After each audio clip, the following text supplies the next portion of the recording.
We are live right now. This is BerryFlow Upstream number 23 here on Sunday morning. I know everyone's so pissed that we keep changing up the times on it, but we got to stay flexible if we want to keep it going. I got a birthday party to go to my buddy later. His birthday today. We're gonna go over to St. Augustine and get turned up, so that should be some fun. How are you guys doing today? What's up? Good. You're such an alcoholic at 3 in the morning. Oh man, He's pretty good. I gotta start now, or the hangover is gonna come too early. So I just gotta be all day prepared. You know what I'm saying? Right. But no, we're here with Alex, Brandon, Chris, and Darius on this Sunday morning. Let's start off talking about Chen. Chen had headed over to China. Seems like he was doing some talks over there with different, just kind of exploring opportunities with Lenovo and Xiaomi. Do you guys think that a Chinese partnership would be a value add to BlackBerry? yeah, I'll touch on this. I think we discussed it in our group earlier this week, and I think one of the coolest things that if a partnership were to come, one of the coolest things in my opinion would be if they licensed out the OS to these hardware manufacturers, and they kind of, because they have that cachet with their name, Lenovo and Xiaomi, and they're well known in the country. You could put in the BlackBerry 10 OS, and if it's good enough to run most of the Android apps, it might be able to gain some traction with the conjunction of the OS and those hardware manufacturer names. Yeah.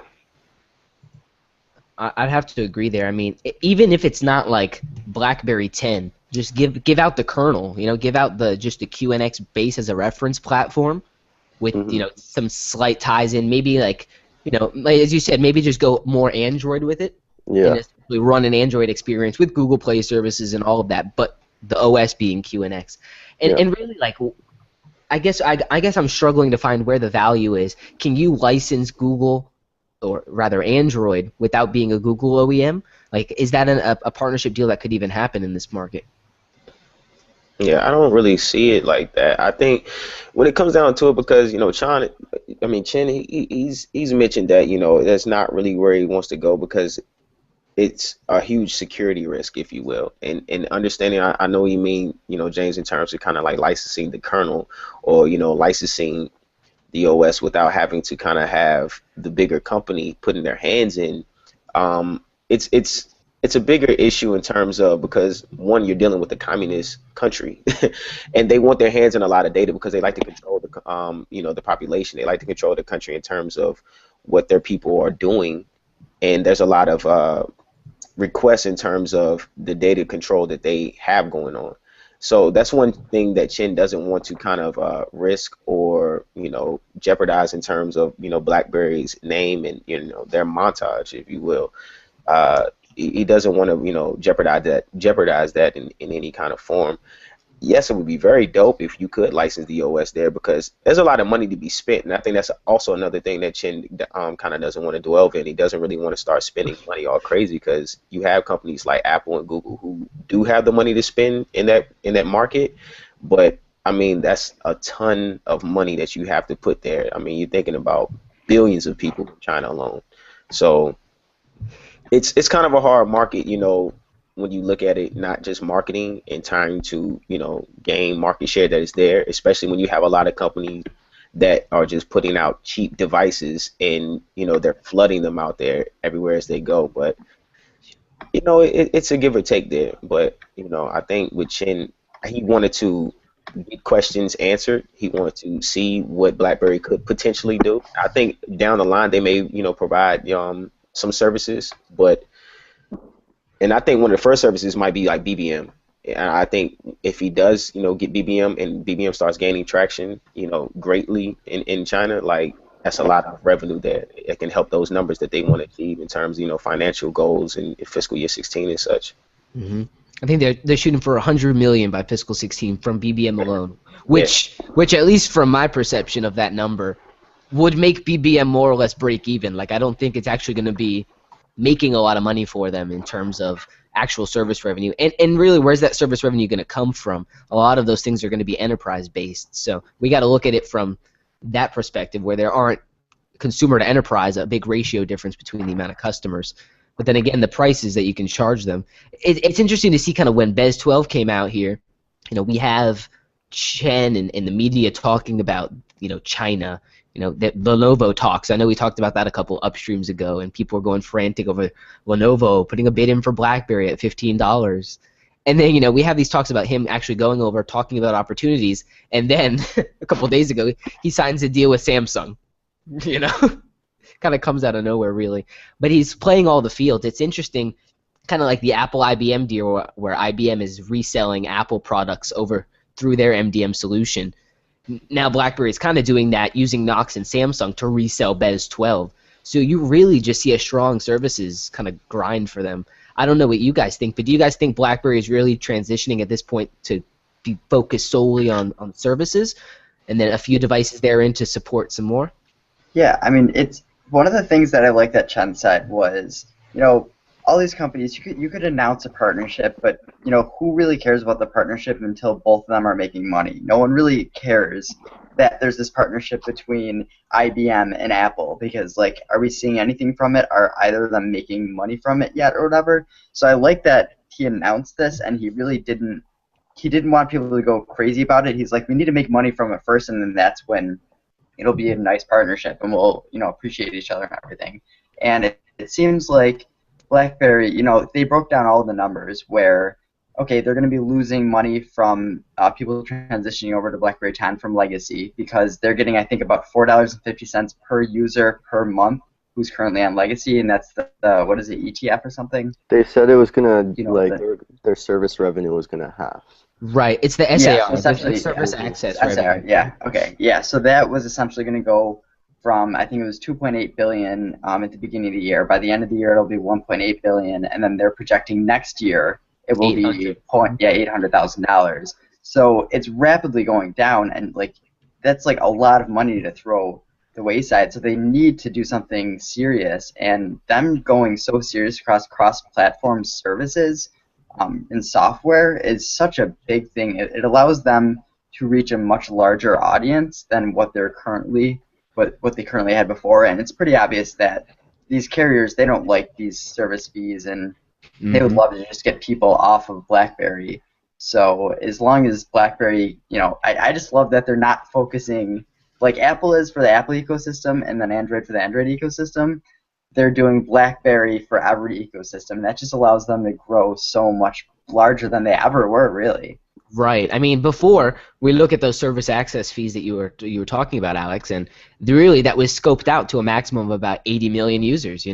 It capped right there. Now, when you're touching devices like Apple and Samsung and all the other Androids out there, and being able to get service revenue off of all of them, you're talking way more potential than just 80 million. So absolutely, I guess the playing field for them is a lot broader now. It's now executing on that field and bringing the numbers in.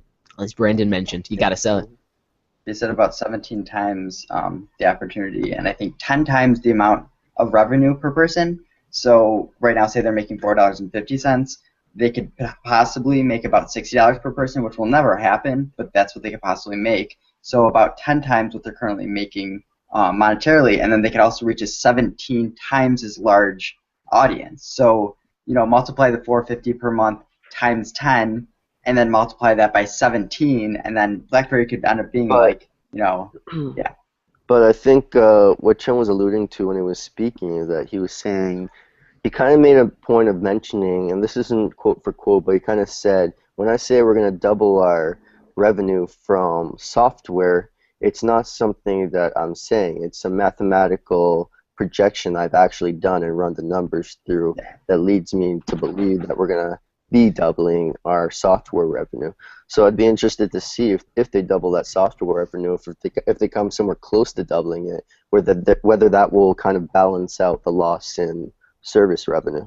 And I wonder if they're actually going to exceed it. Chen has always been under promise, over deliver. We've seen that. He has to be, yeah. He has to be like that. But being able to actually hold yourself to that, Heinz was not very good at that, at least from a CEO perspective. On delivering those things, not only on time, but as well delivering them in a manner that was within a promise scope for your customers' expectations. When we look at it, we see the BES12 client apps going across device, BBM Meetings launching, as well their access and identity solutions. There's really quite a bit that they're going with BES12, and it all seems to kind of tailor off of one another. So you may have like basic level access for X price, but then multiply that by another number and continue building on the tiers. There are so many add-on features that they can bundle in. It is crazy, as Alex had mentioned, like a 17% availability to really kind of touch a lot more platforms. Especially, I think they announced Protected for iOS and Android, so now that's available as well. Previously, it was just BlackBerry devices and BlackBerry Balance enabled devices. So again, they're just broadening the scope of all that they're doing. What do you guys think about BBM Meetings and the launch price of $12.50? When you actually look at some of their competitors, it's a valuable pricing model to ride Zoom's service for basically all of it, and adding in a unique UI there. Because really, their next top competitors at like $30, $40, and they're at $12.50 with it. What did you guys think of it, Chris? I think it's a great value. Right now, I believe BBM Meetings is only available for BES customers, but it's supposed to come towards the consumer side soon, isn't it? Yeah, John Sims had alluded to 2015. So, Okay. With the consumer OS that comes in 2013, I think, or 2015, excuse me, I think we'll get BBM Meetings there as well. I just like how what they've done to kind of refine it compared to what other WebEx and what other meeting software is currently implementing. The part where it actually rings you for the actual meeting, I think that's a pretty cool little function that they kind of built into the software. I think it's going to be successful, and the fact that it's separate from BES and its own entity, I think is definitely a good direction to go with it. It definitely gives them a leverageability, and again, when we look at their cross-platform services, we see Blend, we see Protected, we see BBM Meetings. They really do have a pretty encompassing communication solution for enterprises. Yeah, their portfolio. And really, like, it is, and it's getting bigger every quarter, it seems. So I'm at least very impressed with that. I think the price is kind of right on the money for participants of 25 groups. $12.50 seems accurate. Brandon, Alex, from a developer side, what is your contention with it being a separate application as opposed to how it could be implemented, knowing how BlackBerry 10 already kind of has principles of design? Well, I think there's some. I'm kind of on a different side of the sphere here. I kind of wish it was integrated into the BBM app, just because people are using the app. You don't want to be invoking another app and have to go to a totally different app when technically it's BBM as well. And it's like you can access a meeting, you can start a meeting from a BBM group, but then you also have it in the BBM Meetings app, and it's kind of like, why isn't it just one app instead of two separates? You brought up a point about maybe multitasking, having two different apps. You can message in the BBM app while you have the BBM Meetings app going on with the video chat and stuff, which, I mean, that's a great point, but I would have liked to see some of a more fine-tuned experience and have it all into one app instead of needing to have various multiple apps to do the same thing. Brandon.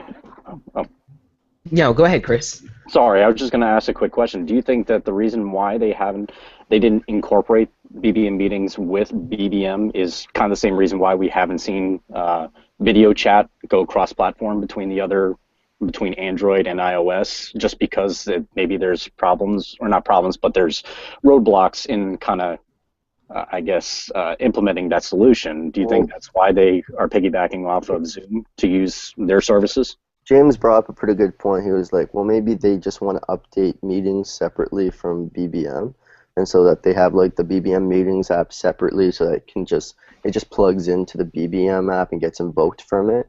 Which, I mean, that can make some sense too. But then, at the same time, it just for me as from a consumer side, I know it's not targeted at me, so I just find it confusing how they keep distinguishing different BBM features when they're all BBM, but then they're all separate as well. Well, so, but that's just my point of view. see, I'm with you on this one, Brandon, but Alex, please chime in. Yeah, no, because I want there's some things. For instance, there's already video chatting between BBM users, so I'm sure maybe down the line BBM will allow just a normal video chat. Hopefully just normal video chat from an iPhone to an Android or whatever. And in that instance, BBM Meetings, it's fine to be a separate app because you already have a separate video chat integrated within BBM. Do you really want to start mixing? Like, you might start turning BBM into a much larger app, and then you run into problems where like simply it loading up, it has to load more things, and But then this, it becomes a more bulky app or whatever. but my view on that is, for instance, you like when you have a Google Hangout or something. I know BBM meetings to an extent could be competing with WebEx, Cisco GoToMeetings, and maybe to an extent in some companies Google Hangouts. You can have a one-on-one chat in Google Hangouts. And you can show like it'd be like it's nice to show graphs or something through your computer screen sharing and stuff. So when I look at BBM meetings, I don't see it as an addition to BBM video. What I Yeah. see it as is I see it something that should be replacing BBM videos, because you can have that person-to-person video chat, but it also has the added benefits of being able to show your screen, graphs, different things, share files, and stuff like that. And that's where I kind of get confused, where it's like, okay, we got BBM video for one-to-one person chats with BBM with Blackberry devices, but it's like, where does that really fit in with this new BBM meetings, and why aren't those two kind of working together, or maybe just combining or like taking over one another? You know, they might also be learning from this though, because so many people complain about BBM channels being built into BBM because people forget about channels. So having that separate icon on your phone that is BBM meetings might actually cause people to use it more, because otherwise, if it was just another tab, and BBM already has a lot of tabs in the overflow that people forget about, like channels, for instance, or if the only way that you're able to start a meeting was to click in the top right corner and to invite them to a meeting, it kind of makes sense where they possibly see so much growth opportunity in BBM meetings that they don't want to tie it in BBM because they want it to be able to grow on its own. Right. Because if they are competing, these industries that they're competing with are humongous industries. They Yeah. should have a separate app and allow it to be its own breathing thing, its own entity, and then in the future that would also allow them to actually sell that. Say this would probably never happen, but they could actually sell it as a separate entity, and it's not part of BBM. So I have to sell BBM in order to sell BBM meetings. Like say that they want to sell BBM to consumer and BBM meetings to enterprise. Like I think it's totally fine that they did that. Yeah, And, when you look at it, BBM meetings, when the idea was first struck, you understand it was totally for enterprise. It wasn't for the consumer at all. So when you're looking at the application, not just wanting to update it separately and, actually, possibly implementing more features into BBM meetings, that we, don't know about as of right now. But when you look at it as a whole, that's when you see like BBM kind of like being broken down into, what it is right now. It's showing how BBM just is becoming its own entity within BlackBerry.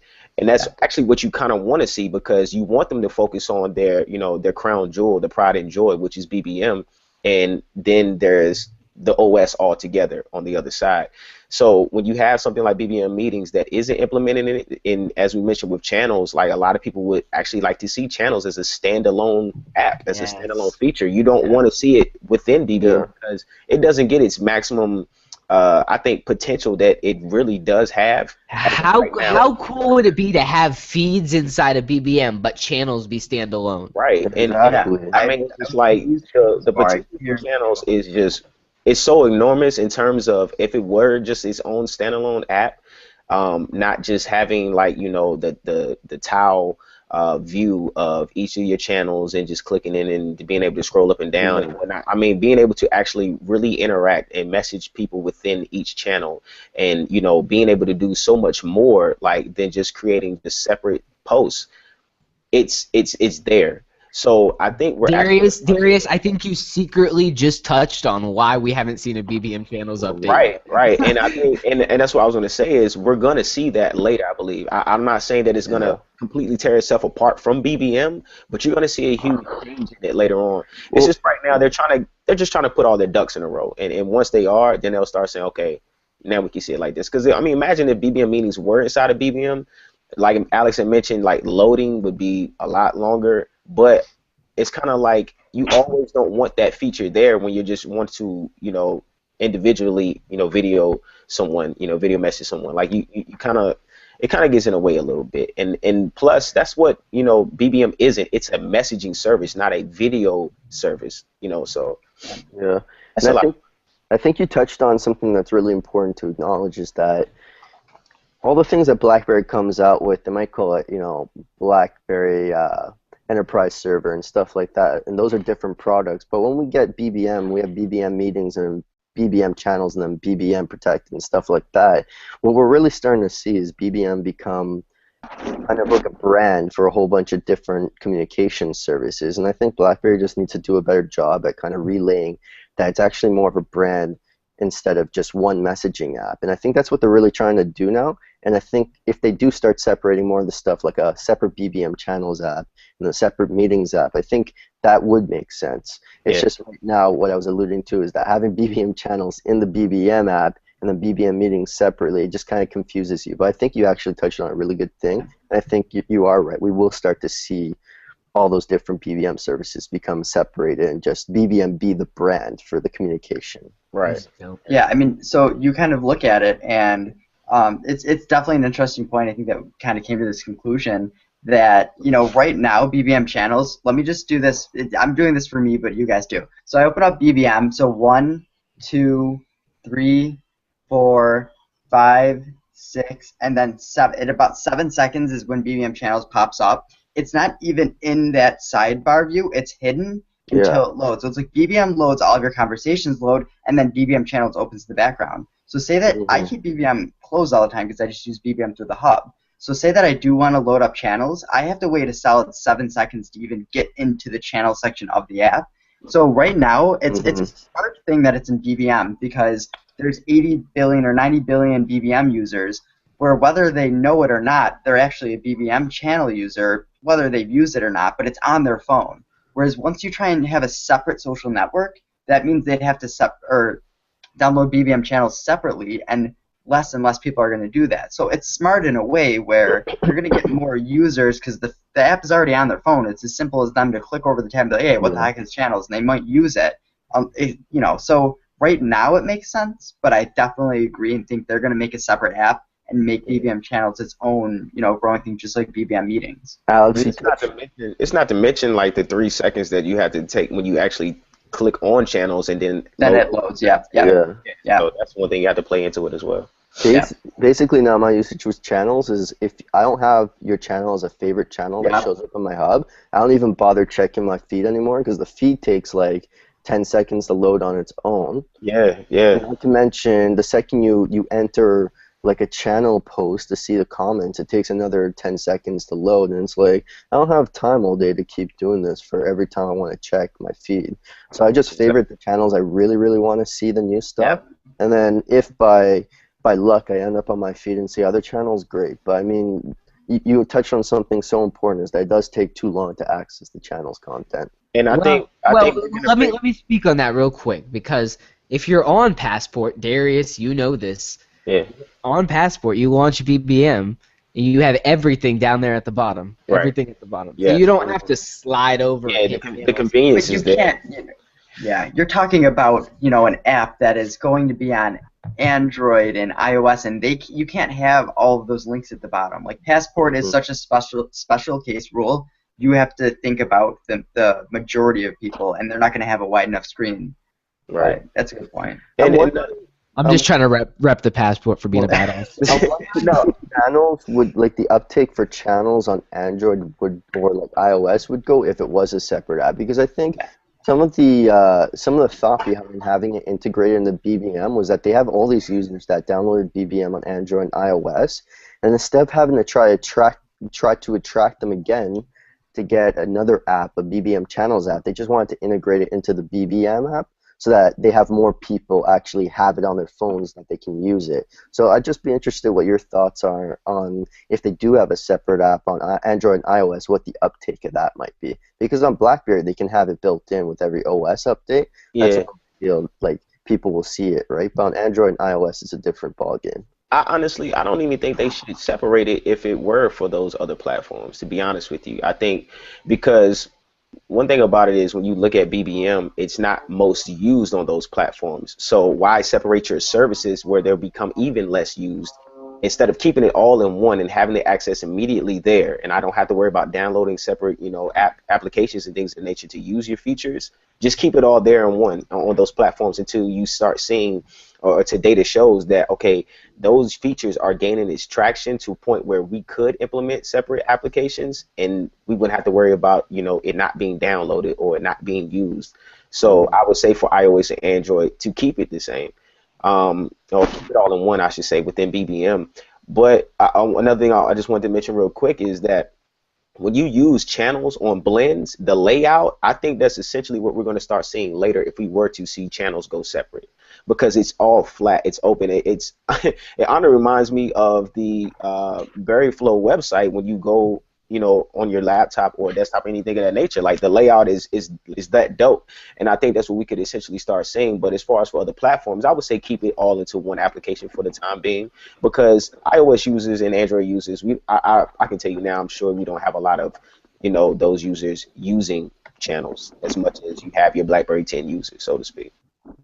I think you're right there, and we're waiting for, you know, redesigns of those applications at this point as well to go for a more native look and feel. It'd be interesting to see what BBM on Lollipop Android 5 looks like. I think that might be. They need to build it native, dude, and if they do, it'll look great. Right. And I just want to say that, you know, if they do keep channels, they should. I definitely agree with that sentiment. They should keep channels built into BBM for the time being until it gains traction, at least. And I'm kind of thinking where, you know, what is a unique value proposition of BBM? If they can add another thing and kind of say, you know, you get this access to a social network. If they can show what is special about channels, I don't even think they know what's special about it yet. They need to figure that out and then let us know.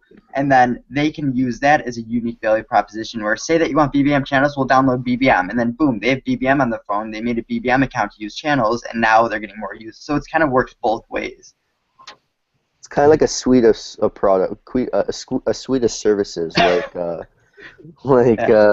instance, like Microsoft Office. Like Microsoft Office, they have the different products of Microsoft Office. I think eventually we're going to have a whole suite of BBM products that you can purchase for one price, and that gives you access to all the different products, especially in the enterprise space. I'm not sure about the consumer space. I would not be surprised if the BBM subscription model that we see for, you know, the general users later who want timed messages and retraction and all that, I would not be surprised if they tie BBM meetings somehow into that. So the price you pay for that may give you access to BBM meetings, maybe in a limited sense. Maybe it'll stay completely standalone. There's at least a potential there that as BBM's shop grows, you're able to add in things like that. Because right now, I mean, they might as well just call it Sticker Haven because it's just all stickers. The Sonic stickers were dope, though. The Sonic stickers were dope. I want to bring up one more thing about BBM meetings that is really cool. Is, you know, BlackBerry has been seen as like this larger company that, you know, doesn't really innovate, but they have been a lot lately, like with the passport and everything. And on a software side, you know, Chen brought up that what BBM channels, or what's special about what's special about BBM meetings is that they focused on a mobile first experience, whereas every other solution out there, it's mobile second, and it's a crappy phone experience. So they build it so it's like built for the future, where if you're on a tablet or a phone, it's going to work really well. And then if you're on a computer, well, it's going to work great because, you know, there's a computer, you know, program for it too. So this is the one benefit where you're only paying $12.50 a month compared to the $30 and $40 a month, and you're getting an amazing total, like, you know, sharing your screen and everything on your phone, whereas you don't really get that with the other platforms. So you're really getting that and more. So I'd be surprised if they didn't in the future raise the price from $12.50 once they start getting a lot of users a few years down the line. So do you think that this is the price scheme just to get users on board, or they're going to keep it consistent? Can someone kind of like clarify this for me? I'd say consistent, Alex. Okay. Is $12.50 per person, or is it for the host? Okay, For the host so per month. Yeah, someone asked this in a on our BBM channel as well. I think it was John. He did, you know, want some clarification there. It is for hosts, so to join and enjoy a BBM meeting, you don't have to pay. Okay. But those who are hosting them are paying on the back end. It's a very interesting model overall because it allows people to really engage. I could pay for all of us. Yeah. For $12.50, I mean, that's nothing. So I mean, when it comes to consumer, we're gonna try it out. We may not be able to do it live, and then we'll maybe do the video later and just post it as an episodic type of thing. But we're definitely going to explore that when it comes, at least to consumers. That, or we're going to buy a BES and we're just going to we're going to run. Call someone in Canada. Hey, you want to host our biz? Yeah. I don't even think people know like how cheap that really is. Like that is super cheap to have, a service like that. And Their top competing competitors in this particular enterprise video space are at $30 and $40. So you're absolutely right, Darius. Is it the same pricing model where it's just for the hosts, or is that a user per access fee? Some do it a little differently. So some have it as a host model as well, where others are doing it per the user. But most of the enterprise ones seem to be like you get a team manager who's going to be the the co-signer on it, and then it goes from there, and he can invite whoever he needs. And really, we're looking at Zoom. We're looking at Zoom and BBM adding in their UI and some of their features on top.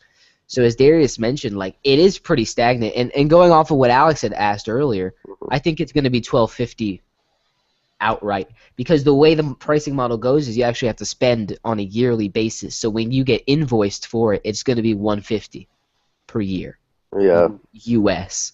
So it's if it's for consumers, but at the same time, not really.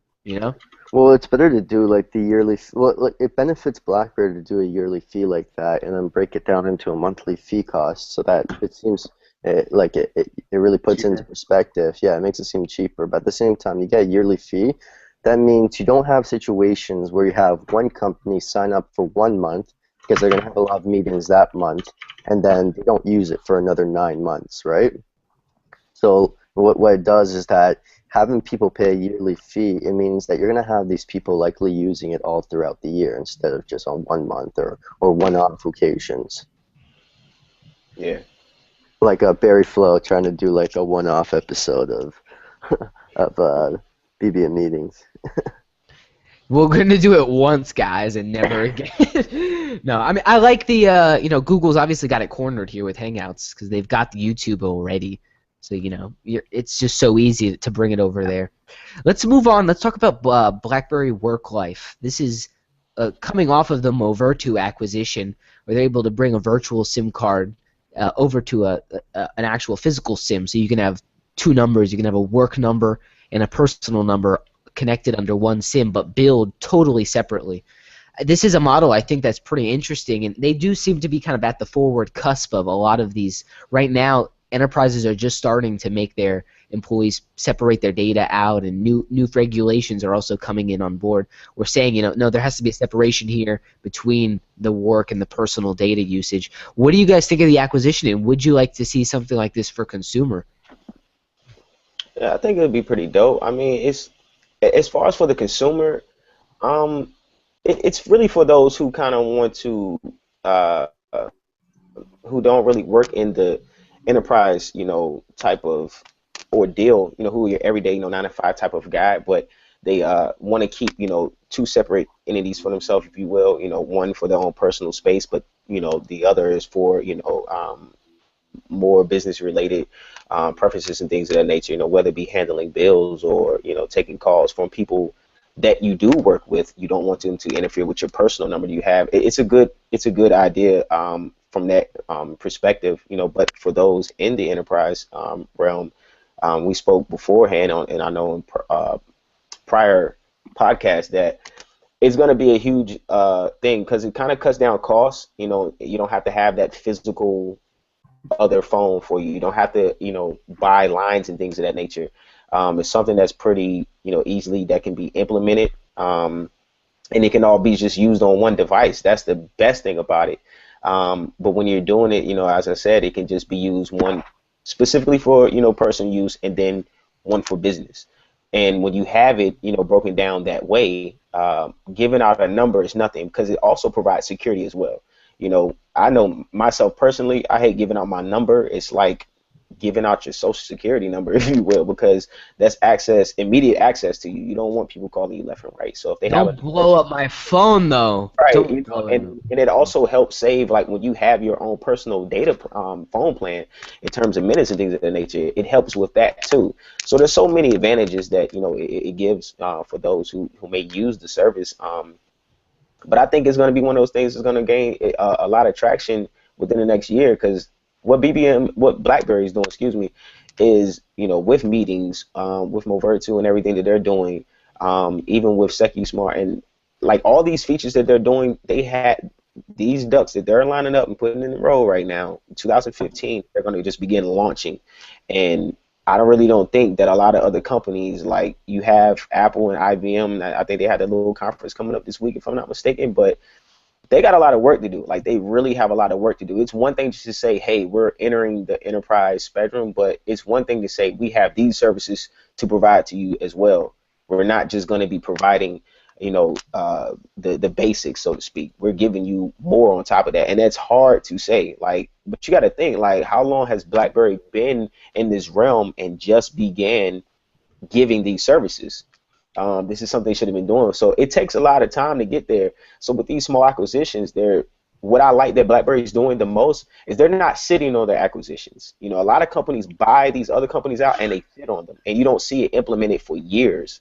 But BlackBerry, they 2 months. take these acquisitions and it's out there immediately. Like, it's already actually implemented beforehand because there was already a partnership prior to the acquisition. Mm-hmm. So the acquisition just takes it to another level, and you just see it implemented from a native experience like that much sooner. So, you have to kind of give BlackBerry a little praise in from that part, looking at how they really take care of their business and they really take it personal. And that's why I feel comfortable as a consumer to say I'm a user of this product. Why? Because they really take what they do personal and they want to give it to you on the front hand. So that's something you really got to look at as well. Darius, you hit so many good points there. I mean, all across. I think you do bring up a good point that the work-life balance that is already there, being able to just split that automatically. Because the big thing, like, every month I've gotta separate my usage from my business usage, and it just gets painstaking. It's a waste of time, and a lot of it seems like the solutions that BlackBerry's trying to bring forward, including the VPN authentication that BlackBerry is doing, is just all about saving time. They want to make they want to really, as you mentioned, not only take care of their family, their core constituency with their business users, but also empower them. It's not really like I'm giving you a solution, I'm giving you a better solution, and that really is where BlackBerry hits the nail on the head. I want to welcome Chad into the conversation. How you doing this morning, Chad? Good. How are y'all doing today? What's up, Chad? What's What's going on? Sorry for the delay. Yeah, we're doing work, no worries. So we have as well here after Work Life that BlackBerry announced a partnership with Salesforce to help resell BBM to some of their customers and do some sharing on the application side as well. What do you guys think about? There was a lot. I think when we were during the launch event, I think like 10 or 12 different press releases kind of crossed the wire. I was pretty impressed by kind of the big show of force that they had in the enterprise space. What do you guys think on the scope of this enterprise deal that they've gone on? I mean, there's a lot of different partnerships going on. When do you guys think we're going to start seeing some of the repercussions therein? Oh, Salesforce is pretty big in the public sector for customer service, for creating tickets and stuff like that when you get a customer service complaint. So that's really good to have that in those type of in that industry, because public service is a very BlackBerry dominated industry. So it's always good to have that partnership to work well with Salesforce.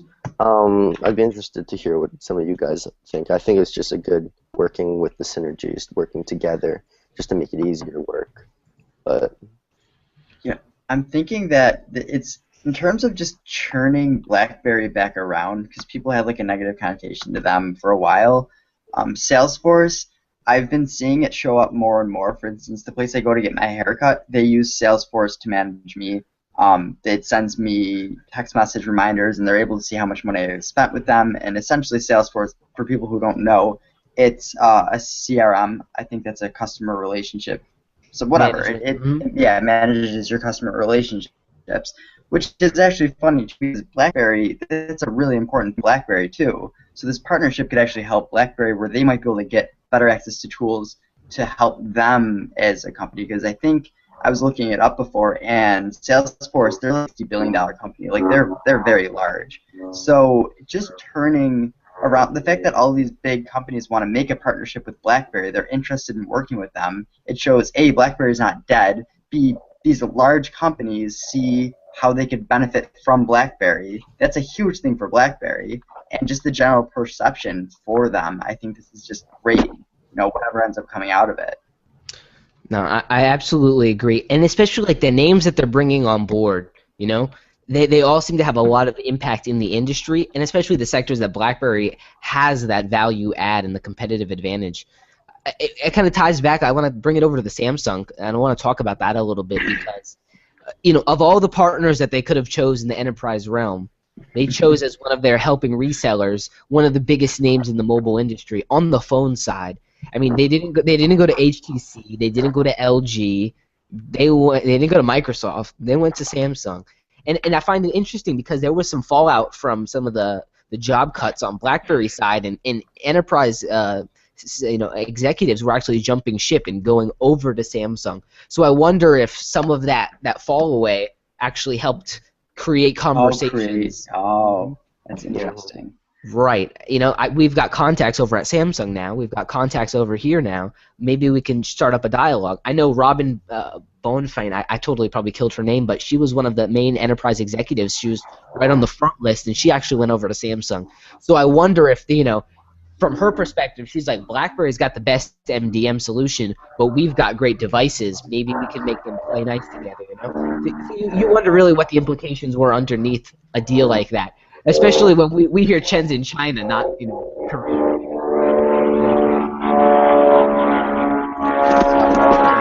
Does anyone else hear the plane? Yeah. But isn't it also Samsung Knox, or isn't that mainly what it's a partnership with Samsung Knox as well? Which I'm also confused because Not really. No? Because Knox was divested off to Google. That was a lot of the conversation. It's like, well, wasn't Knox kind of divested off so Google would handle the development therein? So really, it's an enterprise reselling program. Okay. So when Samsung is trying to sell their devices into enterprise, there's a deal that they can also sell you BES12 Gold Edition, and through their Knox system, be able to manage it under BES12. But So isn't that kicking Google in the nuts then? Because they can't take Knox anymore? It's almost using it as an enabler. So as Knox continues to grow, there's already still a connection through Samsung-only devices over into Android's ecosystem for management. So it gives Samsung a leg up on any other enterprise competitor that they're able to do that for them directly as part of their packaging. And again, it's a reseller program. I'm trying to convince you to buy my devices for your enterprise. Okay. Instead of you just going willy-nilly with any other enterprise solution, you've also got the best one in the industry. So it's very much like the Apple IBM deal, very much so. And it's just interesting, as I mentioned, that BlackBerry didn't go to an enterprise company; they went to Samsung for this. They're like, we are the enterprise company. So just interesting to see kind of how they're parlaying against one another there. What do you guys think? Toward the end of that event, we got classic launch details. We got the classic launch for December the 17th over in New York, Frankfurt, and I know there's one other locale as well. So 3 different regions where they're going to be launching the device out. What do you guys think about the classic at this point? I mean, a lot of us have our passports. A lot of us are real happy with it. It is for that legacy BlackBerry user. Do you think that user is long dead and gone, or do you think that there's still those users out there? I don't think so. I think the legacy users are still out there. If I were to use my Bold, I would still use it, but I kind of upgraded, and I prefer the legacy devices, honestly, just the way they feel. But now on the Passport, it's a different realm, it's a different world, and hopefully it will help bring those who were on legacy devices or left legacy devices to other platforms, and now it will help bring in that break between that classic and that's my opinion. Yeah, I mean, there's the classic itself. I mean, we already know there's room for it because within BlackBerry there's room for improvement. So when you look at the device itself, it's a beautiful device. I love the look of it. A lot of people are fans of the back of it. I'm not the biggest fan of the back, but I do like where they're going with it. I do like how it. When you take the word classic and that's what you title the device and you label it as classic, you're looking at it because the Bold was a classic device for BlackBerry users. And that the look and the entire just tool belt and everything in terms of the Classic itself is so influenced by the Bold, is everything you would really want if you're that true core BlackBerry user. And I don't say BlackBerry 10 user, I just say BlackBerry user, because that's truly what it is. So to help transition you over, you have the familiar feel, you have a familiar look, but you have a new experience. And I think that's what it's all about, is having a familiar feel with the new experience. And I think that's what people enjoy the most when they have it. You know, for people like us that use a Passport, you know, that's because you're kind of like a expert BlackBerry 10 user, if you will. So yeah, it feels like a downgrade, I think, but at the same time, it's just a different experience, but it's a refreshing experience. So it's something that you really want. Being that it will be in Singapore, New York, Frankfurt, it's hit, you know, the markets that BlackBerry are definitely still, you know, relevant in. And I think New York is such a pinnacle place because it's, you know, such a busy hub here stateside, you know, for business users and things of that nature, where you're going to catch a lot of, and especially, you know, of course in Toronto, I mean in Canada, anywhere, period, you know, BlackBerry is just a staple there. But I think BlackBerry has chosen like the right places in terms of launching devices. They're doing it right. They're getting there. You know, of course, you want to see, you know, these simultaneous events, you know, all over the place. You want to see more of it here stateside. I mean, we hope that the Passport, I mean, not the Passport, well, yeah, the Passport and the Classic would be available on all carriers, but I think we're hearing that the Classic's only going to be for GSM users. Kind of sucks, but It's it's just how they've always had it. The phones that you buy from Shop BlackBerry, they're always GSM, because it really doesn't make sense for them to sell CDMA. That's just extra stock that they have to deal with. And you know, there's really not that many more CDMA like left out there. And we heard the Classic may be a Verizon exclusive stateside, and that makes sense. Be on a CDMA here. And that makes sense, because then you can go and buy the unlocked device outright for GSM. Right. So you still got the alternative to have it on whatever carrier you know you're interested in. Chris, what are your thoughts on Classic?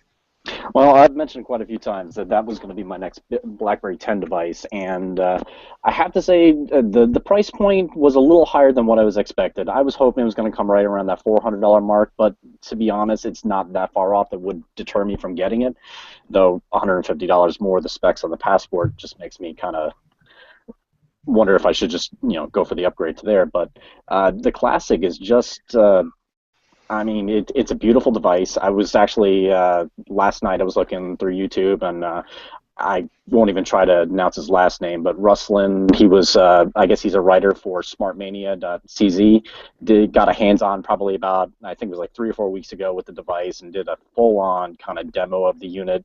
I mean, just looking at that hardware, it harkens back to like what Chad said, for the 9900. It was such a great device then.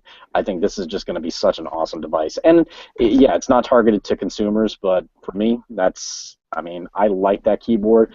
Passport, that keyboard just doesn't look it for me.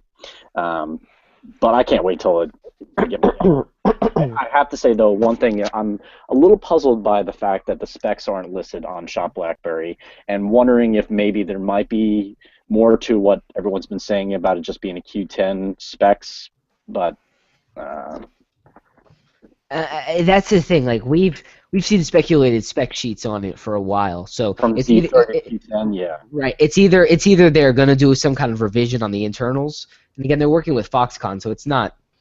We know they're working with Foxconn mainly on their mid to low range devices. This will be the second one coming out of Foxconn with Z3 now Classic. It'll be interesting to see Foxconn's take on a keyboard, because we've never really seen them build a keyboard device, I think, ever. So it's definitely a kind of a new terrain for them, kind of stretching out their experience, so to speak. I think you will definitely have to post up that video that you were speaking on. Maybe share a link and we'll build up a post on it. But for me, the Classic, and Alex and Darius, on your Passports, you guys may agree, the screen is so big that it's not cumbersome to have to use it, you know? It's so big, it's so massive, it's all touch screen, so why not use it, you know? So navigating the OS with it, like, I don't really care because it's a huge target area. I feel like I got a 4.5-inch trackpad right here, you know? Yeah. Yet at the same time, like, those moments when I'm in a message and I'm solely using the keyboard, maybe to compose a tweet or scroll through Black or something like that, it is a phenomenal experience to have that 4.5-inch screen purely for viewing, no interactions whatsoever. Being able to use the keyboard or a tool belt solely and have the screen real estate left totally untouched would be awesome. And I really think that's where the Classic is going to excel. And really what I think made the 9900 a Classic, it was that, yes, it's a touchscreen, but you're barely going to use it because the other input experiences are so robust and so well built. Yeah. I just hope to see, the device, amongst all carriers, for the exception of T-Mobile, of course, but, I really want to see it there at Sprint because it is a transition device. So if you really want to get those users, if you want to really kind of, begin getting a bit of market share, not just terms of consumers, but, just getting the devices out there, period. You really want to make sure that its availability is there and not limited. You don't want any exclusives that I kind of hate. That is the case with Passport and with AT&T here stateside. But I mean, of course, it's things that's out of BlackBerry's hands. You really want to see them, kind of take more control in terms of everything, seller devices, in terms of updates and things of that nature. You want to see them take control of a lot of things, but you want to see it, be available everywhere. It really, I know a lot of my friends that are Sprint users, unfortunately can't upgrade from the Q10. And they're like, man, I want a wider screen. I want, they wanted to experience the full touch, BlackBerry 10 experience. They wanted that, but their experience is very limited because of who they choose to have their, mobile services provided by.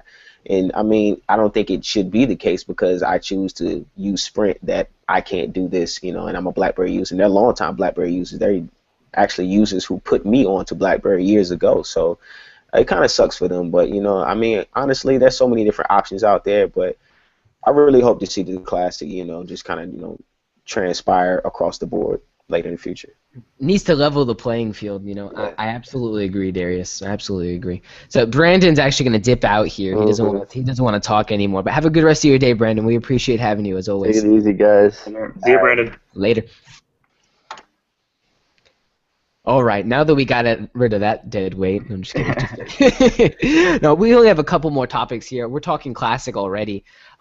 Let's talk. We'll transition here because that device is coming. We'll talk about that more on obviously forthcoming Upstreams. Let's talk about the Work-Wide app developed by Brian. And is Olaf his first name? Is that his actual name? That's what he goes by, I think. That's very interesting. It's a very interesting name. Does he like bugs? Right, is from the Frozen movie. It's a very interesting application they've colluded on together. Olaf working on the back end, Brian really working on the front end of it. But Work-Wide application, any Passport users who are using it, let's pull it up on our phones. Essentially it gives you a split screen type of usability on BlackBerry 10. So you'll see you've got two different sections there, and you're able to designate which inbuilt applications show up on either side. It's actually pretty interesting, especially if you're someone who's avid on BBM channels or sharing to social media. You can have the web browser open and then a composer for which you can shoot off emails and invoke the share framework as well. I found that you can actually use it, so you're using the composer side of the Work-Wide app, share it to the application Quick Post, and then Quick Post allows you to share to all your social networks at once. So because you can directly invoke Quick Post, Work-Wide has an even added layer of utility. It's pretty cool. I mean, to me, split screen, at least down the middle, is not the ideal paradigm for something like the Passport or even something like any of the BlackBerry 10 devices so far. But it is interesting to see. What do you guys think so far in your use cases of it? I've used Work-Wide, and like I said, it's a dope app nonetheless, but it has its audience. It's because as I mentioned earlier, just examples. If you're editing web pages, and doing things of that nature, it's perfect for that. College students, they may use apps like Blackboard and things of that nature. You want to do a paper or something of that nature. It's great for that. It has its use. It's not a general app that's can be used across the board for all Passport users. But that's the main thing. It's for Passport users. It's not for a Z30 user. It's not for a Z10 or Q10 user, Q5. It's not for any really other type of device. Not to say that it can't be used. It just wasn't. It won't be as well implemented on those devices as it will for the Passport. So it's great. Has huge potential. You know, hopefully down the road you can see, you know, more implemented features. I think Chris had mentioned earlier, like seeing kind of core experience with it. You know, doing a BBM video on one side and being able to, you know, browse the web on the other, or you know, using Twitter on one side and you know, viewing a game, you know, a live stream or something on the other side. Like that would be dope. And then I think that's when you can start seeing a use for it on other devices. But for the most part, right now, it's something that has a lot of potential. It's something that it's a great idea. It's a, you know, a huge productivity app, but you know, a good app nonetheless. I would say that. Right, and I think there's an opportunity for them to build in more to really kind of unlock some of the potential value. It's pretty bare bones right now, but there is obviously an opportunity to add a lot of utility to it. I just wonder, as you kind of touched on it, Darius, being able to have that built in at the OS level. Samsung has multi-view on Android already, where you're able to pretty much cut the screen in half, horizontally. You've got your two squares, right? So I wonder if, you know, we talked about BBM Meetings, right? And it being a standalone application. Imagine in a future world where BB10 has something like multi-view, a split-screen experience where you have BBM Meetings on one pane. Yeah, and exactly. something else on the other. So we had talked about that beforehand, like, you know, that we hope that would be a native experience that BlackBerry would implement into the OS itself. And even if it was just a feature that could only be used on the Passport, would be like good enough. And I don't even think people would be upset about it. You know what I mean? If it weren't implemented on a Z10 and I would, you know, only had a Z10 device, you know, would I be a little salty? Like, you know, yeah, I love to use it, but at the same time, you can just see, okay, that is something that's built for that device. But yeah, you would love to see a native, you know, feel from BlackBerry. Like, I'd die for that. That'd be awesome. I'd love to see BlackBerry kind of, you know, I hate to say it because I'm going to get so much pushback on it, but I'd honestly love to see them like address the consumer on one update, you know? Maybe not cohesively throughout the year, but it's like every, you know, year we're like, yo, consumers, we still understand you're using our devices. But isn't 10.3 a consumer update? Like the UI looks more modern in a consumer sense. Yeah, I guess, but still, it's the whole paradigm of the OS. To me, is not consumer-based, gestural-based, hub-integrated. It's not something you pick up and you're like, oh, this is great. It's something you got to use, you know. And I feel like that makes it decreases the consumerization of it, because you really got to have someone tell you why it's good or show someone why it's good before they're even gonna pick up and spend the time. A lot of what we saw with the Z10 and Q10 was returns. So people from 9900s picking up the Q10, and it's like, this is not the kind of experience I was expecting in my mind. And yes, it's good at aspects. It's still not the BlackBerry experience I'm used to. So obviously we have devices like Classic coming in to try to fill that gap. With Passport, I just feel like it's so beyond itself. Like, the hardware is beyond even the software at this point. Yeah. Like, I would love that giant keyboard to be able to do trackpad type things. Right. And another thing is, like, you know, a lot of people, and you'll see it in reviews from other sites that, you know, aren't the, you know, BlackBerry fanboy sites, but they also say that, you know, yes, you know, 10.3 is a huge step from 10.1 or just, you know, 10.0, but it still needs a lot of refinements. You know what I mean? Like, you look at, like, at material design that, you know, Google has done, and you look at like iOS 8. I mean, like, that UI, not terms of gestures and, you know, the movement of the UI, the layout itself, but there's still a lot of refinements that BlackBerry can still do. You know, I always say I would love to see that transparency that BBOS had. You know, pulling up the tab and being able to see your apps, the transparency that it had. I would love to see that from the, you know, quick settings menu. If you could still see, you know, a transparency of your wallpaper with the quick settings, like things of that nature, is really what will mature the UI itself. Just the look of it. I still feel like it needs a lot of work. Even with, you know, the overhaul that it has had in 10.3, it's still a ways to go. You can still see the room for improvement. So I think BlackBerry will begin to focus on that, later in the future. Right now, they just want to really tweak and refine all the productivity they have in mind and they have had in mind. And not only that, also all these features that they are, newly acquired, be able to implement them and make sure that that experience is top notch and flawed, or I should say unflawed. But I think at the end of the day, we'll see something possibly in like 10.4, but I don't really want to see any more like iterations until like 10.3 is really refined, because I still feel like 10.3.1 is where we're really starting to, where we've wanted it all along, like with the LED customizations and things of that nature. It's finally getting where we wanted it at. Okay, so now once you get where you want it at, then that's when you need to start saying, okay, it's pretty much, it's settled now. Now we have everything we've needed since the beginning of BB10 launch. Right, now we can look to the opportunities for growth and advancement. Giving what the consumers really want. You know what I'm saying? Kind of doing what we want to do instead of what we need to do. Because right now it's all about what they've been needing to do and what they still need to do. So I think I would say like a 3.2 would be more of like a maintenance, just tightening up everything on that OS specifically. But I think 10.4 is going to be like that step where BlackBerry will be like, okay, let's start giving the people what they want now. Finally, no. Finally, yeah, you're right. It's been 2 years, and you know what? Every OS update for BlackBerry has been a must download, at least for me. It's like every time it's been maintenance. It's 10.1 felt like a maintenance release to me. It's like, yo, we need to get off that original stuff, Right. And then 10.2 was even substantial, and 10.2.1 was very substantial as well. And I think we're finally kind of getting into a groove with this thing, where every year we're gonna have a lot of substance coming to the table. And for me, with the latest 10.3.1 leak, I haven't loaded it. But that's because my passport came with 10.3 on it, So right.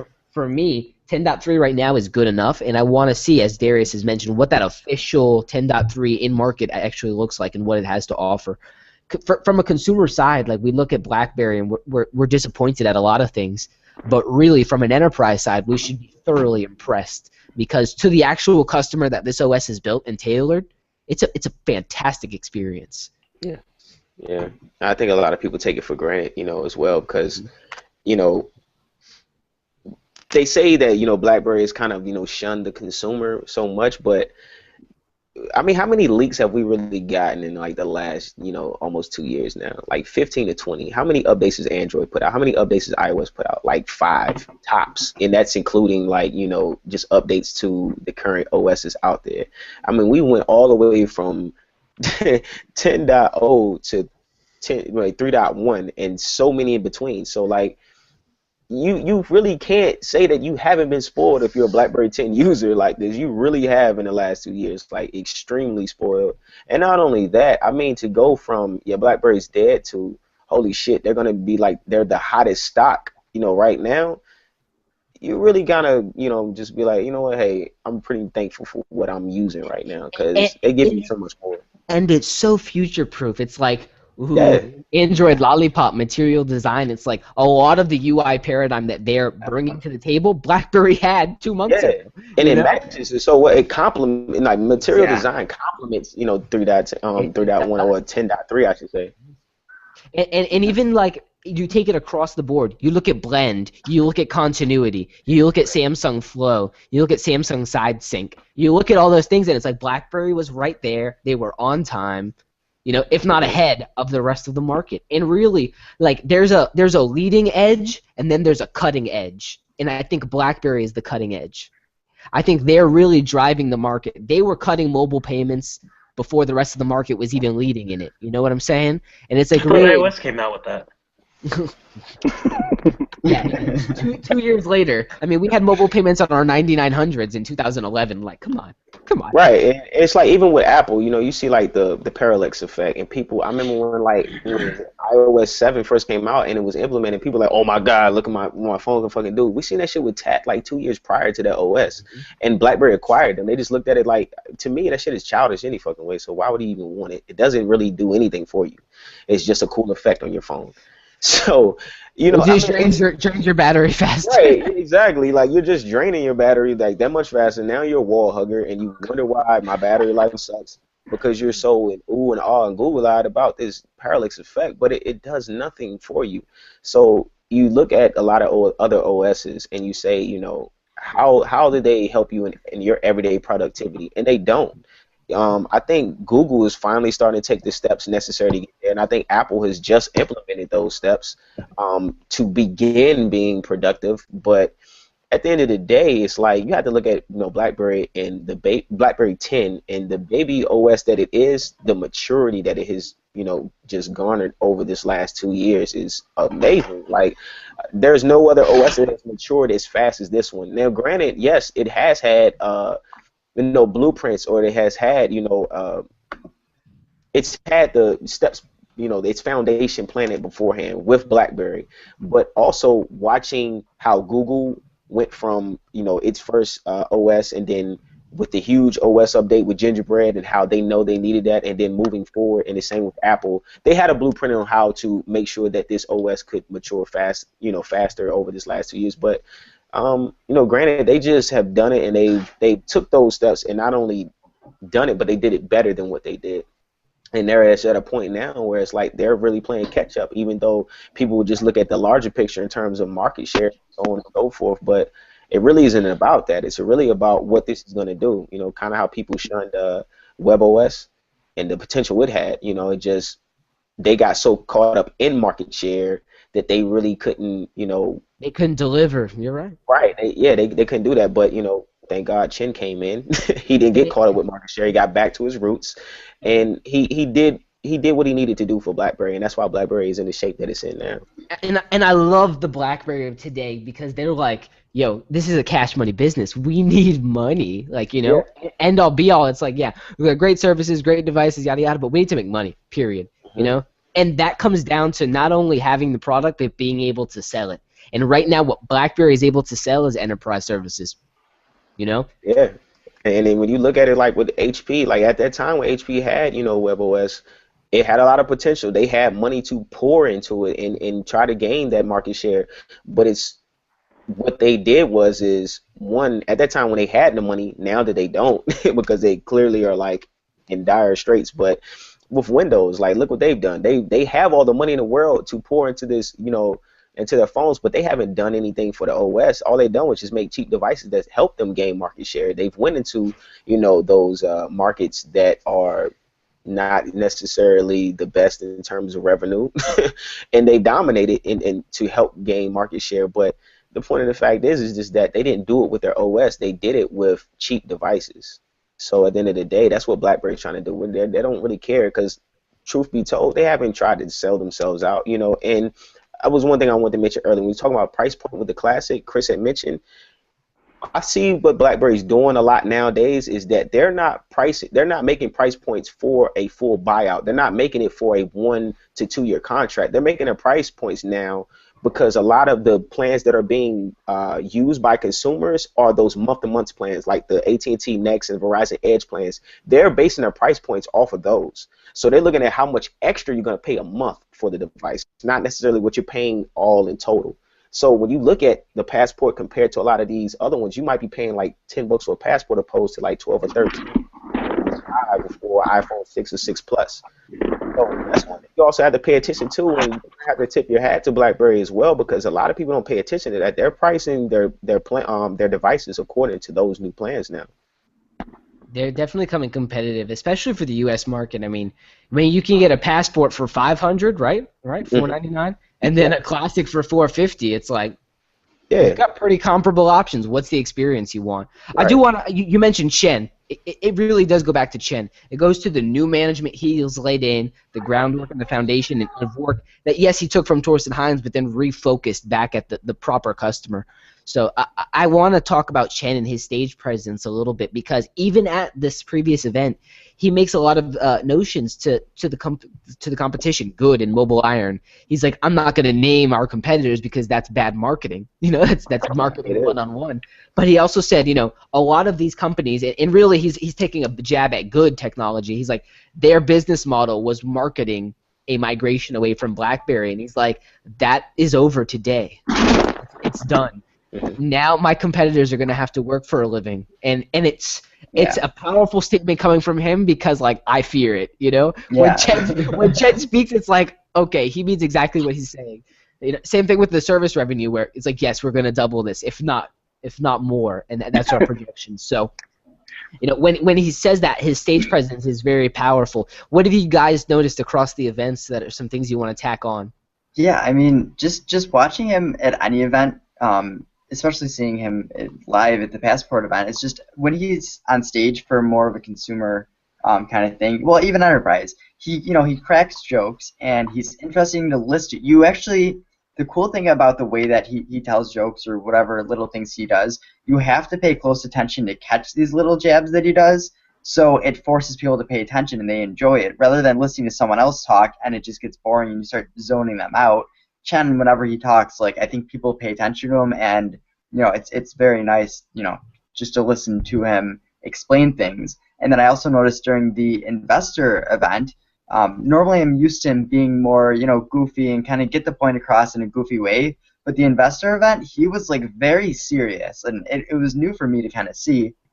Maybe it was the first. I feel like it was the first time I've actually seen him that kind of serious. He said, "All right, we're gonna be losing money because people are switching over from Legacy to BlackBerry 10," and it seemed like they were being very open. Like he's not trying to hide anything. He's like, it's still gonna be tough, like the situation we're in, but we're building it. So we have so much more room to grow, but he was very like serious about the way he presented everything, and I kind of saw both sides of Chen, and it just made me feel even better about him just in general. Yeah, I think you have to be when you're talking about, because you're talking about their money. Like this is money that they've invested in your company. So I don't want you to joke. I don't want you to play like cut it straight with me. Be blunt, and let me know what the future is going to be looking like, whether it's a loss or a gain. Because I think they already, like as you mentioned, Alex, he showed both sides. So they see the potential. They see the charismatic personality that he has, and they know the future and where he's going to take them. But as you mentioned, like when it comes to this investors event, the people that have put faith in us, put their dollars in, I have to be serious, and I have to be pretty much straight to the point with you and let you know like this is what we're going to be looking at on the back end. But essentially, yeah, we're going to be in good shape for the long haul. So yeah, I agree, Alex. I definitely have seen that, and I really like how Chen just has, in terms of being in his position, he doesn't. He's like cut the bullshit, like I can really I can try to sell you a dream, but at the same time that's not my MO, because for the last couple of years that's what BlackBerry was trying to do, sell dreams, and it didn't come true clearly. So now that the nightmare's over with, let's face reality and understand that we can go in this perspective and make shit happen essentially. What pros? Yeah, I love that every time he brings something up, he's like, and it just goes wrong, don't blame it on me. And he gives someone's name at BlackBerry, said, they're the ones that told me to say this, or they're the ones that guaranteed me this is going to happen. He's like, don't get mad at me if something bad happens. And it's so funny, he kept doing that like a lot. He's an asshole, bro. Yeah. Everyone under the bus. Nah, Chen's good people. I mean, if we needed someone to right the ship that is BlackBerry, I can think of no one better. He has just such a great confidence. Mm-hmm. I mean, the fact that also when he's on stage, it doesn't sound like he's sorry for the dog barking.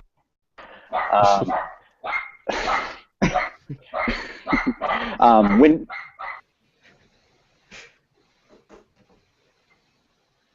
Chad's like gotta go. Oh, everyone's like muted. The dog's going ham right now. Uh-oh. I think it's because of the dogs. Yeah, Chad had to dip though, so hopefully everything's going all right with him. Yeah. But no, going off of Chen, really the impact that he's had on BlackBerry has been substantial, and he's only been there 1 year. I think he's signed on for at least 5, where he's going to be. And really, when Chen was hired, he was hired as this executive director of BlackBerry, not the CEO. He was supposed to be the layer above the CEO. So really that he stepped in such a way and said, you know what, no, we're in this for the long haul. We're going to get it done. Who do you guys think is going to get pulled up to CEO when Chen moves out? I personally am thinking Marty Gadway? Beard. Marty No. Beard. Yeah. No, Gadway's great. Like, don't get me wrong. He's like the Vivek, yeah. Yeah, he's our Vivek. He's our man he's a man on the streets. He's the man with the device in the hand. But Yeah. I'm thinking Marty Beard. Marty did a good job. Marty and Sims obviously is a very eloquent speaker. He clearly understands what he's doing. But I see him more of like getting the job done type of guy, you know. Yeah. Whereas I see Marty being He able to not only understands the present business. Yeah. Right. He really does. And you know, Marty obviously he's operating COO right now. So I feel like he'd be in a good position to move up forward. He left his own startup to come do this. I mean, they're all in on this. And it's really great to see that Chen has been able to show them the quantifiable data as to why this is going to be worthwhile for them. And it's great to see that there's still confidence in BlackBerry, especially after Torsten Hines and the sellout and all that nonsense. Yeah, that's like one thing about every single person that's in position, you know, in terms of running BlackBerry, they're all very passionate about it. And as you mentioned, James, like, you know, Chen could have accepted the position above, you know, the CEO, but I think he really wanted to see this company come back. And I mean, not that he has a resume of doing that, of course, but I think he was really passionate about the company and its turnout and what, you know, BlackBerry has meant to the mobile industry. So you have to really appreciate when you are, you know, a consumer of a company of such, and you have people that are really passionate about it. Like, that's one thing that I've always gave kudos to the people over at Apple. Like, they're all passionate about Apple's products. Like, they really are. Like John Ivey, in terms of the designs and things he does, he's very passionate about it. He's been there for 20 some odd years. So he's very passionate about what he does. So you know you're going to get, that's why they have great to build with their devices and everything that they develop, because he's passionate about it. They don't like, let's put something out there. It's kind of like what Google has. I don't want to say that they aren't passionate, but when you have so many hands in the pot, the passion is kind of it's kind of iffy, because there's so many different ideas of what this product or this brand should be. And so now you're starting to see Google in the last year really come hands on and coming with the Nexus devices, because they want to have their hands in. We might go to you, but we're going to tell you what you want, what we want you to do for us. So with BlackBerry, they've always been very passionate. They've had passionate individuals there, and I think John Chen, when he came in, he had to kind of clean a little bit of that up as well, because people were there just because that was their job. And when it became your job, that's when the company started going downhill. I would really, I think Marty Beard is a great person that would be, you know, next in line. I would hate for Chen to go. I wish Chen would just stay forever. We got time. He will stay for a while. Yeah, But that's the thing. If Chen could go to that executive level and focus strictly on like the higher level picture, like, yes, you need good structures throughout your pyramid. But if like he can get on top of the pyramid and like look at all of it, talk to the bigger partners and get that stuff done. Right.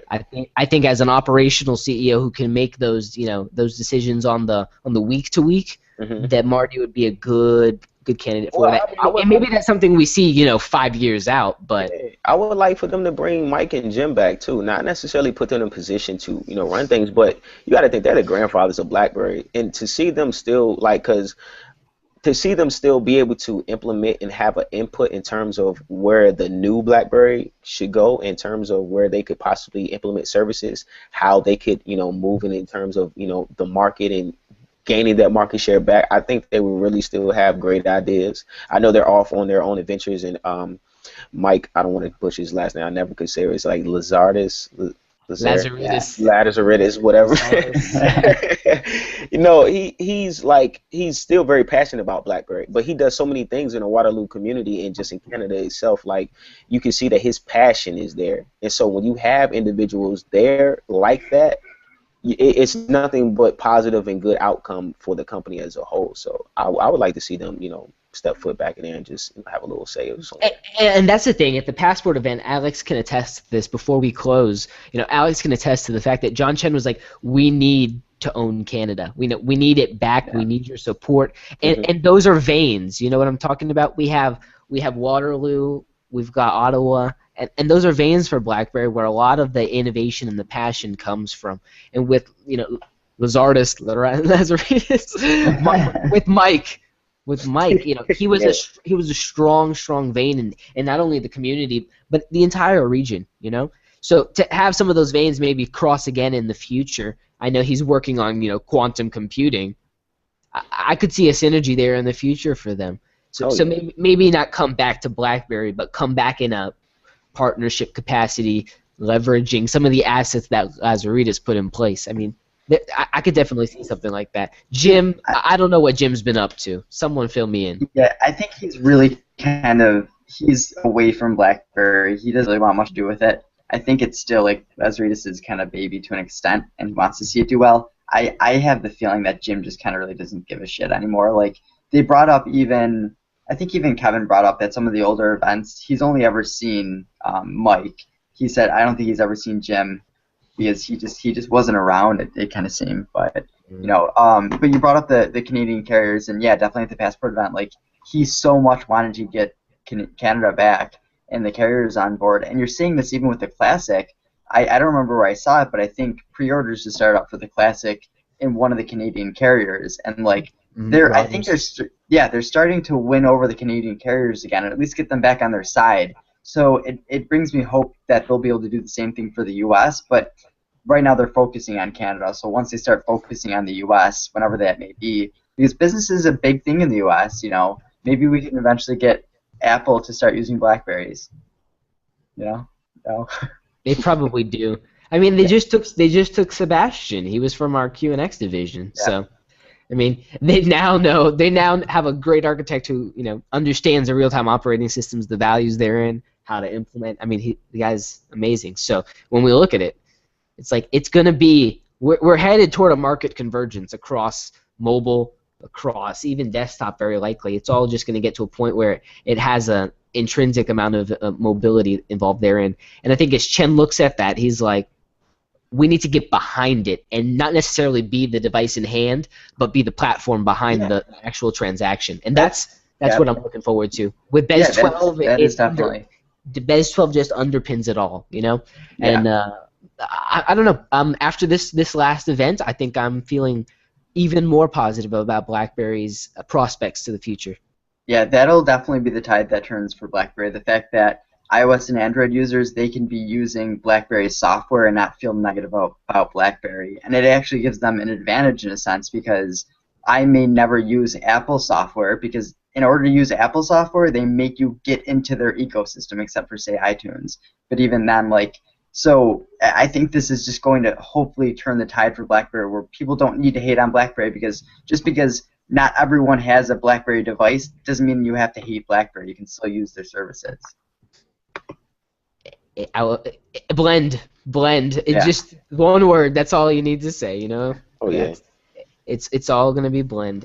And you're right. I mean, proliferating developed by BlackBerry on other platforms definitely gives them a leg up. It's something I think Apple is going to have to do if they want to keep up in this market. I mean, you gotta deliver cross-platform. That's becoming table stake these days for a lot. That's why WhatsApp has such a great entrenchment of users. Anyway, it's been a great stream, guys. We covered a lot of different things. Do you guys have any other comments that you wanted to bring up before? Any thoughts on the red passport? Oh, we didn't say anything about that. Yeah, Chen holds it up like a boss at the end. He's like, yeah. And he puts it away and pulls out a classic. Here's the front, here's the back. I'm walking now. But, red passport, Black Friday availability, limited, $700. That's all you need to know. It looks sick. It's a little bit darker red than something like the LE. Just a little bit darker and a little bit more like crimson, kind of. Yeah, a little bit, just a tad more crimson.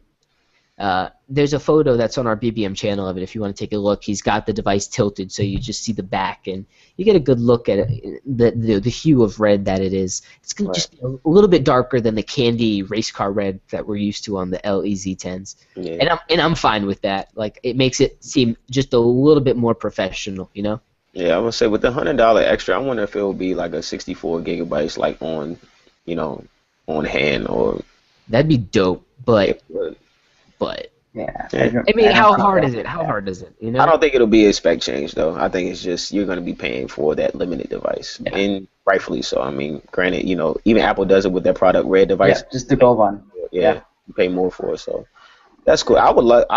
Speaking of like product red, I would love to see BlackBerry, do those things. Like, I mean, not just because it goes with good cause, but like product red devices. Like, man, those would sell like hotcakes. Yep.